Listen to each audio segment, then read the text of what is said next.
एक उम्र के बाद बचपन फिर से लौट आता है। कृपया आपको रिक्वेस्ट करते हैं अंत तक सुने और चैनल को सब्सक्राइब करें। पत्नी के अंतिम संस्कार व 13वीं के बाद रिटायर्ड पोस्टमैन मनोहर गांव छोड़कर मुंबई में अपने पुत्र सुनील के बड़े से मकान में आए हुए हैं। सुनील बहुत मनोहार के बाद यहां लप आया है। यद्यपि वह पहले भी कई बार प्रयास कर चुका था, किंतु माही बाबूजी को यह कहकर रोक देती थी कि कहां वहां बेटे बहू की जिंदगी में दखल देने चले गए, यही ठीक है। सारी जिंदगी यही गुजरी है और जो थोड़ी सी बची है उसे भी यहीं रहकर काट लेंगे, ठीक है ना।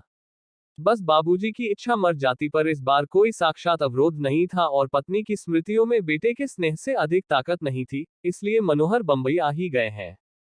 सुनील एक बड़ी कंस्ट्रक्शन कंपनी में इंजीनियर है। उसने आलीशान घर व गाड़ी ले रखी है।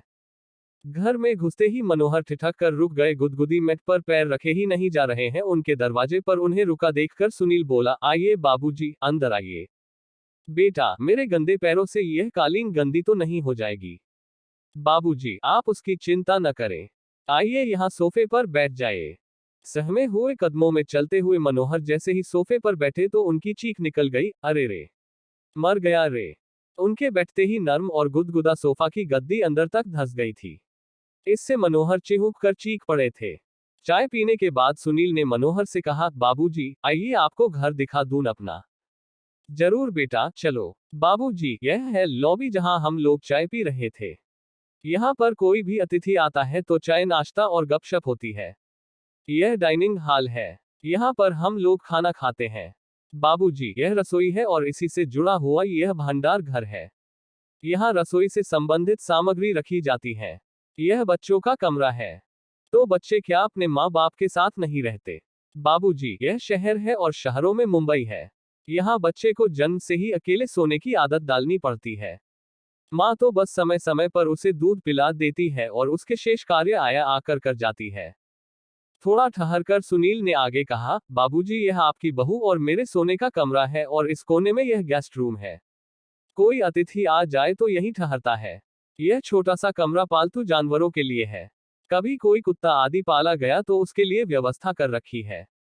सीढ़ियां चढ़कर ऊपर पहुंचे सुनील ने लंबी चौड़ी छत के एक कोने में बने एक टीन की छत वाले कमरे को खोलकर दिखाते हुए कहा, बाबूजी, यह है घर का कबाड़ खाना।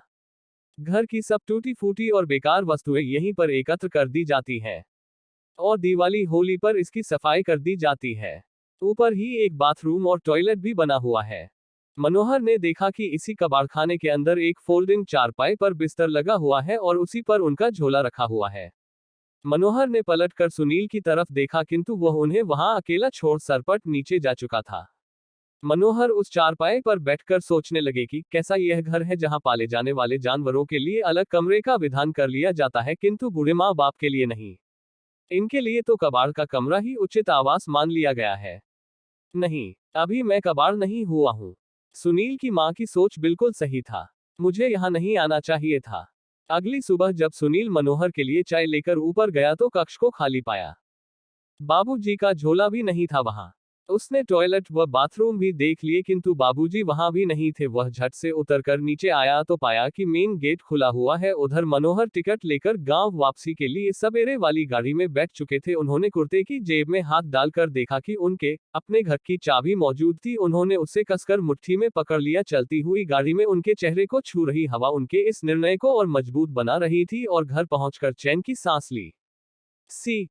दोस्तों, जीवन में अपने बुजुर्ग माता पिता का उसी प्रकार ध्यान रखें जिस प्रकार माता पिता बचपन में आपका ध्यान रखते थे, क्योंकि एक उम्र के बाद बचपन फिर से लौट आता है। इसलिए उस पड़ाव पर व्यस्त जिंदगी में से समय निकालकर उन्हें भी थोड़ा समय दीजिए, अच्छा लगेगा। जय हिंद, जय भारत। अगर आपको कहानी अच्छी लगी तो लाइक, सब्सक्राइब एंड शेयर करिए और हमें कमेंट्स बॉक्स में अपनी राय बताएं।